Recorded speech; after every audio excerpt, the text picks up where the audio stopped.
Әлем достар, бүгін сіздермен ерасыл мен бүгін қалай унитаз жасау керектігін көрсетемін. Бұл кәдімгі унитаз емес, су бар унитаз. Кейін өздеріңіз көресіздер. Ал біз бастаймыз. Достар, осы видеоға лайк басыңдар.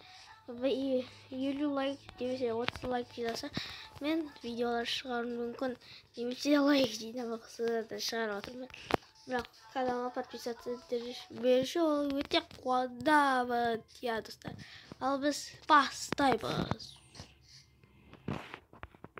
Бірінші бізге поршень керек, рычаг керек, стойка для доспехов и алмазный шлем, кварцевый блок, ступеньки и белое знамя.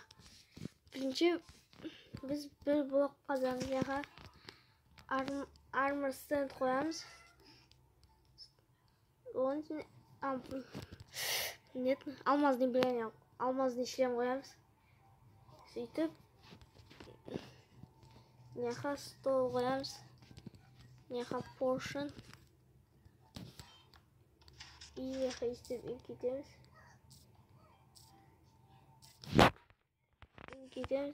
Sosun неға көрінбеу үшін былай қойып и неға белый знамя қоямыз. Болды, достар. Біздің унитаз дайын.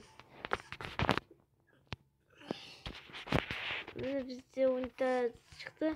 Мына су болады, осындай су болады, сөйте осындай үйлеріне жақсы болады. Ал достар, сау болыңдар. Сіздерге ұнаса лайк басып, комментарий жазыңдар, тағы да не істеймін. Ал достар, сау болыңдар.